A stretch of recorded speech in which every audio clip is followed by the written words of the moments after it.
Untuk memulai usaha, saya saranin justru malah nggak perlu modal yang besar. Karena pada saat kita bisa ngelewatin modal yang kecil, sebenarnya modal yang besar itu cuman kayak besoknya kalau mau pakai kurs 100 juta atau apa, itu cuman kayak batu loncatan lagi aja. Tapi kalau yang kecil kita nggak bisa lewatin dan dengan keterbatasan, menurut saya gede juga bakal hancur sih. Habis aja semuanya. Menurut saya situ yang susah adalah pada saat kita tidak punya apa-apa tapi tetap konsisten mau melakukan apa-apa.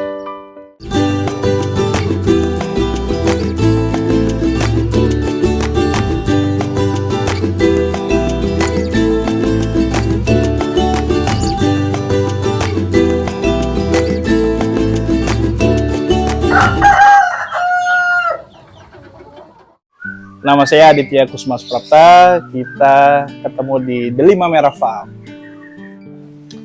Delima Merah Farm ini farm koki, kita jadi spesialis koki. Kita punya saat ini ada lebih dari 5 jenis koki, seperti Oranda, Rancu, Demekin, Mutiara, kita punya koleksinya semua. Jadi banyak jenis dan banyak warna kita punya di sini. Delima Merah Farm kita mulai dari 2021. Dulu saya memulai Delima Merah Farm bertiga sama teman saya. Dulu konsepnya awalnya murni breeding. Jadi kita pengennya ngebreed, lalu kita jual hasilnya, kurang lebih seperti itu. Tapi lambat jalannya kita memilih untuk bekerja sama dengan banyak petani di Indonesia. Saat ini kita punya lebih dari 50 petani kurang lebih kerjasama.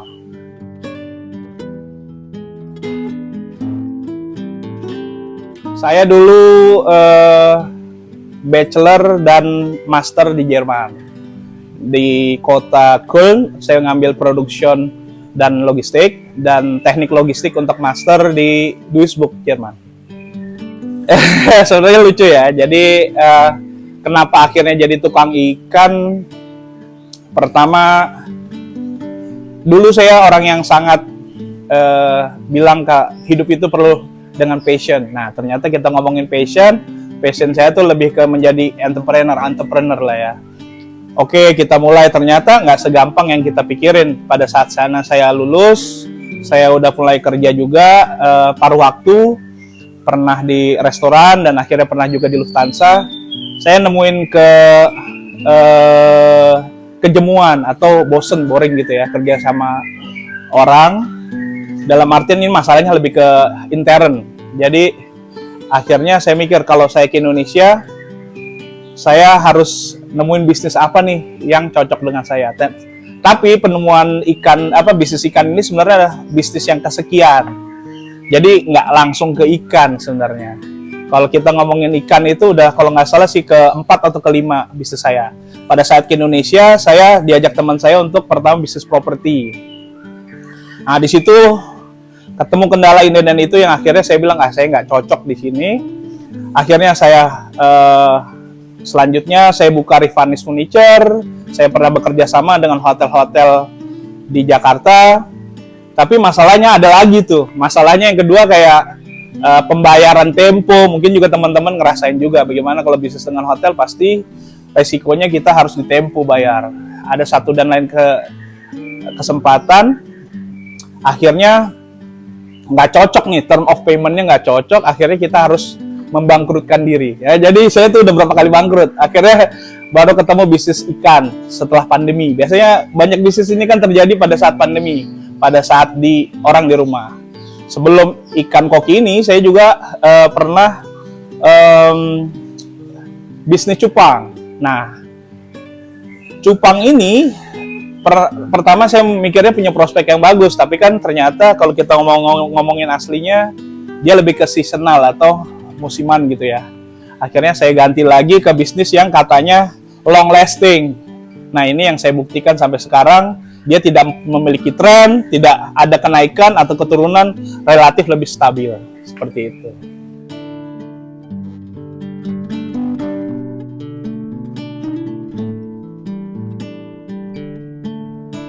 Saya punya strategi bisnis itu buat pemula yang masuk ke bisnis ikan koki, tapi mereka yang dari segi kualitas pinginnya sudah enak dipandang mata. Jadi paling gampang gini, bagaimana bisnis yang paling gampang atau ikan yang paling gampang terjual itu yang paling gampang cocok untuk dipandang mata gitu. Misalkan uinnya tebal, perutnya besar gitu. Itu sebenarnya semuanya punya klasifikasi sendiri. Ada yang suka rancu, ada yang suka oranda, ada yang suka demekin. Semua masing-masing punya. Yang kita sebagai seller paling memberikan kualitas ikan dengan harga dan pelayanan yang affordable gitu. Angka itu kita mulai dari puluhan ribu ya, puluhan ribu sampai ratusan, dan paling mahalnya kalau di kita ada jutaan ya. Cuman masih sesuai dengan kualitas dan ukuran. Jadi tidak overrated lah, tidak overpriced maksud saya. Saya pernah di 1.500.000 per ekor. Dia itu udah di size 15. Tapi memang ikannya secara quality juga bagus. Warna, quality, shape semuanya bagus. Kurang lebih seperti itu. Kalau untuk lainnya biasa di 5 Merah Farm harganya insya Allah terjangkau lah, dengan kualitas yang kita bisa cukup banggakan gitulah.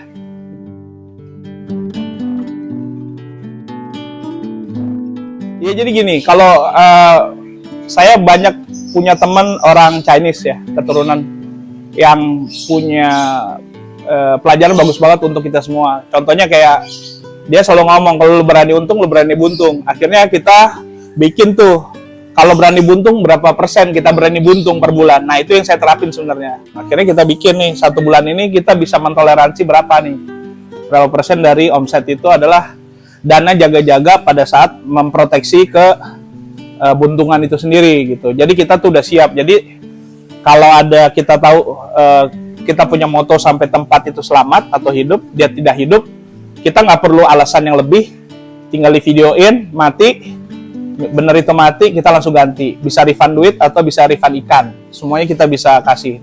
Dananya di 3-5% dari omset, kurang lebih kayak gitu. Karena kita juga pastinya nggak mau itu terjadi, nggak ada yang mau kita jualan buntung, nggak ada, itu udah pasti. Tapi pada saat itu terjadi, apa yang harus kita lakuin, kita harus take responsibility aja sih, gitu aja. Pada saat perjalanan saya di Indonesia, pada saat itu saya ketemu salah satu mentor saya yang sekarang punya Tahugo yang namanya Berto Saksono Jati. Dia salah satu mentor digital marketing yang membuat saya akhirnya belajar banyak di digital marketing atau digital marketer kalau orang bilang sekarang gitu ya. Jadi banyak penjualan ini saya lakuin secara digital. Jadi pada saat saya mempunyai bisnis, yang saya lakuin pertama bukan staff ikan tapi staff digital. Bagaimana memaksimalkan marketing saya ciptakan pasarnya, saya ciptain kolam customernya, baru saya siapin tuh produksi ikannya dan lain-lain. Jadi sistemnya kebalik. Jadi saya siapin market dulu, habis itu baru saya ciptain produknya apa gitu. Penetrasi saya biasanya di marketplace, sosial media, saya lanjutkan di Instagram. Jadi banyak sekarang saya posting per hari itu harus minimal 3 untuk feed. Kalau story bisa 20. Dan juga kita punya WA broadcast itu, bukan WA broadcast, WA story kita 20 per hari. Dan itu harus konsisten. Jadi intinya sih lebih di konsistennya, harus ngelakuin itu. Itu titik beratnya cuma itu yang bakal sulitnya di situ aja. Kalau udah ngelewatin itu, biasanya kolam itu akan datang sendiri dan orang bukan lagi kita jualin, tapi orang udah ngelihat kita dan orang bisa ngubungin kita duluan.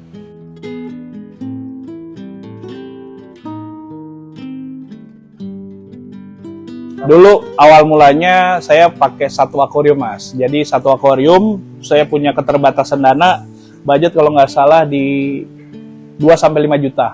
Di pertama saya beliin 20 ikan. 20 ikan ini rancu black, namanya black rancu gosong, lain Thailand. Nah pada saat itu saya mulai dengan nggak ngerti air, nggak ngerti marketing dan nggak ngerti semua. Yang saya lakuin apa? Karena pada saat itu saya sebagai suami harus punya penghasilan. Jadi ya the power of kepepet salah satunya. Kita kalau sebagai suami harus punya sesuatu hal yang dibanggakan. Saya kerja tuh setiap hari sampai jam 2, walaupun hasilnya tuh nggak ada sebenarnya. Jadi menurut saya yang akhirnya saya mengantarkan saya sampai di titik saat sekarang ini adalah pada saat saya kuat ngelewatin masa-masa nggak punya apa-apa, dalam artian dalam segi marketing nggak bisa apa-apa, dalam segi merawat ikan nggak bisa apa-apa, tapi saya coba terus sampai saya nemuin cara yang terbaik untuk marketingnya dan cara ngerawatnya. Akhirnya sekarang saya punya 4 karyawan yang bisa ngebantuin saya dan bikin konten setiap hari semakin banyak, semakin bagus, dan semakin gampang untuk dimengerti oleh customer saya. Mulai usaha tuh sebenarnya mulai aja nggak perlu passion, karena saya udah buktiin usaha itu bukan passion sebenarnya. Usaha lebih ke kita lakuin aja secara apa yang kita suka dan apa yang kita tidak suka.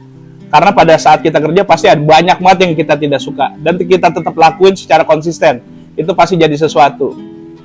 Karena walaupun kita suka sesuatu, tidak konsisten nggak akan jadi apa-apa. Jadi passion itu cuman bahan bakar pertamanya aja. Abis itu setelahnya ya nentuin ya kerja keras sama konsisten aja.